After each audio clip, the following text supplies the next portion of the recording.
Assalamualaikum warahmatullahi wabarakatuh. Good morning, students. How are you today? May Allah protect and bless us all the times. Ameen. Ya Rabbal Alameen.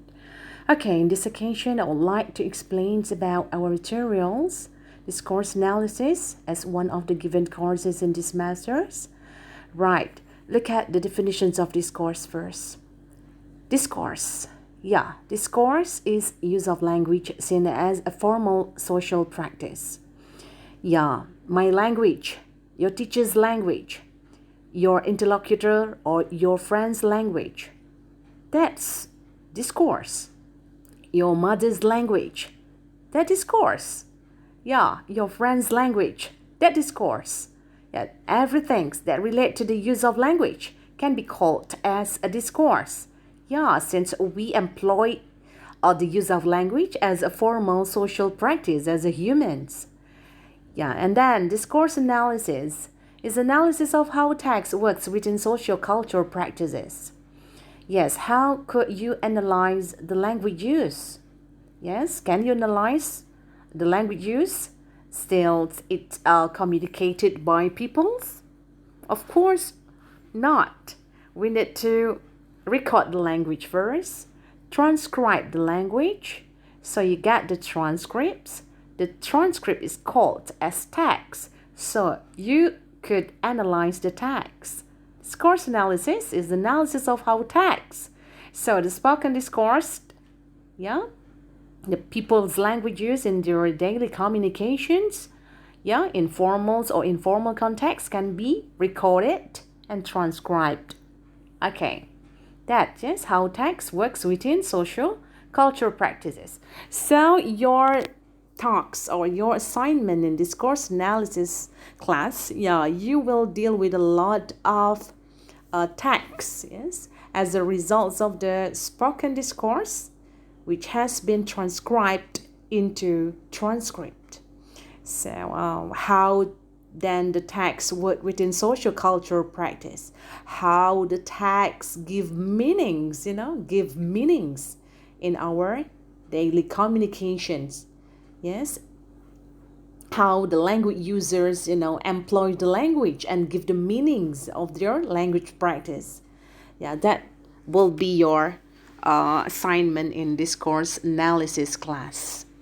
And then definitions of discourse as proposed of Harris. Yes, this is the person's, the expert who firstly introduced the term discourse. And also Tin Van Dijk, 1998. As he mentioned, discourse as social interactions, at syntax, semantics, stylistics, and rhetorics, at the studies of specific genres, for example, storytelling and argumentations.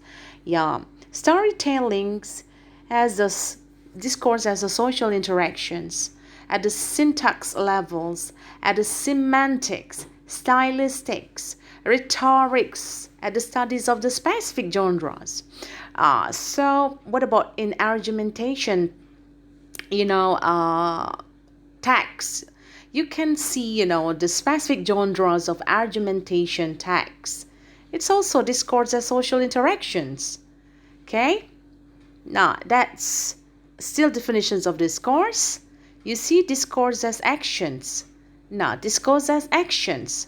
The emphasis here is on how language users engaging in discourse accomplish social acts and participate in social interactions. You are language users, I am a language user. So we engage ourselves and accomplish social acts and we participate in social interaction. That discourse as actions, the use of language, and we are interacting with other peoples. Okay? In turns, embedded in the various social and cultural contexts. Yeah, of course, sometimes we will engage ourselves in informal communication or informal gathering, informal conversations with friends or professionals. Or sometimes, in other times, you engage yourself in institutional encounters. Yeah, as you go to campus, You meet your teachers there, your friends, you are in the classroom. That institutional encounters. And also, other examples of institutional encounters. It's like parliamentary debates. You see? Um, okay, so in some discourse, both as specific forms of language use and as a specific forms of social interaction, interpreted as a complete communicative event in social situations. Yeah, this the clues actually, when we want to understand discourse as action, there are two clues. Yes, discourse as a specific forms of language use, yeah, either it's in formal context or informal context, you see, in whatever situations, you see, and a specific forms of social interactions. Yes, that the definitions of discourse. And then there is also important um, key, in discourse. It plays important role in discourse. That is context. Do you know what this context is? Yes, it is a constitutive concept for this discipline, for discourse analysis area, for which without it, there will not exist, means that no context, no discourse. So imagine, have you ever used language? Have you ever talked some things? Yeah, we don't relate it to context. Think it over. Have you ever talked some things? Have you ever, discussed some things, communicated some things without related it to context? I think it's very impossible. Except you are sleeping and you talk while sleeping, Of course, no contact there. You do not realize what you are talking, You do not know what you talk, you see?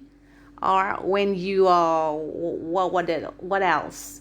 In the situation when there is no awareness there. See, no context. Okay? Or when people get drunk, you see, or perhaps he or she will say something but no context there. Yes, impossible things. Now, so language users in real speech situations and analysis in describing and interpreting pieces of discourse have to relate the relevant text to rich universe of contextual elements that govern the pragmatic interpretation and use of utterances and discourses. Yeah, as I taught you before, when I am now explaining this material to you, of course, I relate my explanation to the context of discourse. I will, yes, whatever I explain now, I relate it to the context of discourse analysis. Okay, to make you understand. So impossible now when I am talking, so when I am explaining about discourse analysis, I will talks about, mathematics, I will talks about Arabics, grammatical rules. No, it's beyond of the discourse analysis context. So as you are talking about topics, you must relate a specific context to your discourse. Yes, that's the key. And then we go to the types of context. There are three types of context. The first is situational context, the second is background knowledge context, and the third is contextual context. So, situational context, what speakers users know what they can see around them. Yeah, when you say to your friend, give me your cakes. It's very delicious. Okay. Cake? What cakes? The cakes that your friends are eating, you see. Your friends are eating. Your friends, while they are getting together there. So you come, so you want their cakes. Give me that cakes. Yes. So what cakes? Yeah, this is a situational context. So when you ask your friend, okay, give me that pants. What pants? That pants. Of course, pen that your friends is holding. Yes. Okay. Of course, the pants that you are seeing. Right. Okay. That situational context. Yes. What speakers or language users know what they can see around them. Okay. Look at that. Look at that tree.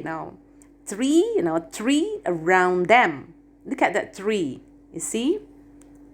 Of course, the things around them. That's situational context.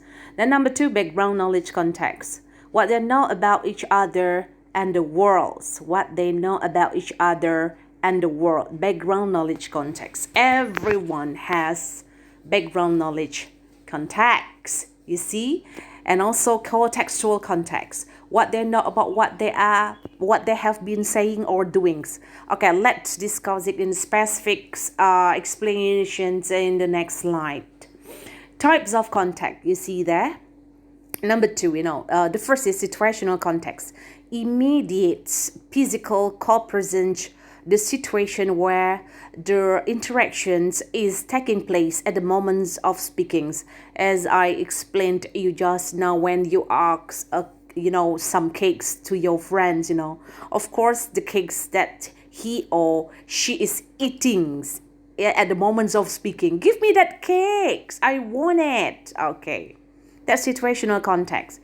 Give me that pen, pen that your friend is holding in the moments of speaking. Right. That's situational context. And background knowledge context. There are 2 types. The first is cultural context. Cultural context, that's relate to general knowledge that most people carry with them in their minds, areas of lives. Okay, that cultural context. If speakers or users are members of the same group or discourse community, they can assume mutual knowledge of everything normally known by group member. For examples, you are Batanis. Okay, of course, you have been familiar with R6, R6. So when you say about R6, when you say about ulos, when you see about tor dance, so everyone's from that culture, from Bataknis culture, will understand, since you share the same knowledge, cultural context there. So, and as a Javanese, for example, so when we say sesajen, or we say sesajens, or we say what do you call that? Gado or gudek. So they must be familiar with this, since they share the same cultural context. So as Minang people, when they say what do you call what do you call this? For example, so what from Minang's cultures, right? Suntiang, right? Suntiangs. So kinds of fruits, yes. Itiak, lado mudo, that's must be very familiar, for the people from West Sumatra or Minangese people. That what we call as background knowledge context in terms of cultural context. And the second that relate to the background knowledge context is in terms of interpersonal context.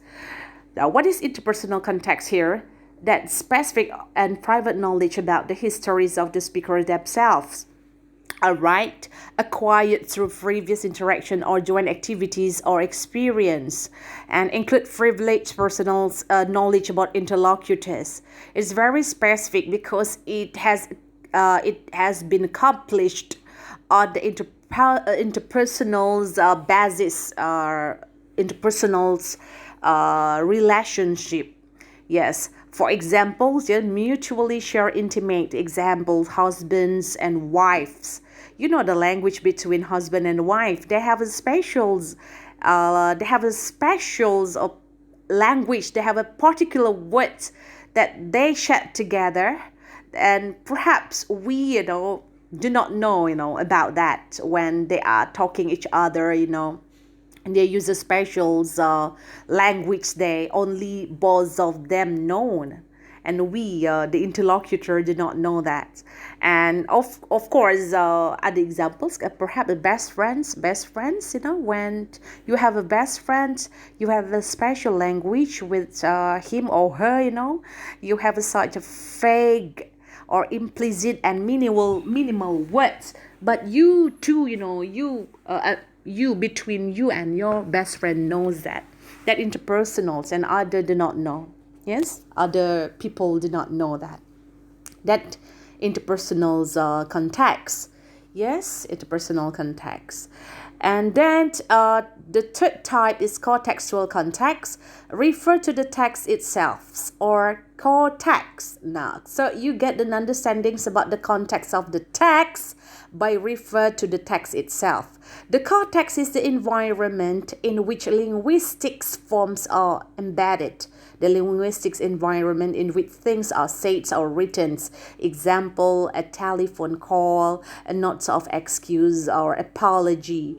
So when you have conflict with friends, so you chat him or her, when you chat him or her, you write there, I'm very sorry, or please forgive me. So of course your friend automatically know that, okay, it's kinds of apology. It's an apology. So when in a telephone call, when you say hello, okay, hello, okay, who's speaking there? Okay, that's kinds of telephone call, and we know, oh, it is a telephone call. So when you say that, what else? Examples of context, we know that. Yes, from the text we know the context.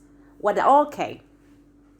Wedding invitation letters, like invitations, card. Sorry, invitation card, wedding invitation cards. So by reading, the text written on the wedding invitation card, okay, this is an invitation card. Wedding invitation cards. When you see there, or when you read the names of the brides and bridegroom, okay, this is invitation card, wedding invitation card. That's context. So we can identify the context from the text itself. Okay, I think that's all for today's materials. Yes, in relation to the definitions of discourse and the core ideas of discourse, that is context. So you need to understand what discourse analysis, context, and types of context. By understand these terms, so it will make you easier, to understand the next materials in discourse analysis class. Thank you for your attention. Wassalamualaikum warahmatullahi wabarakatuh.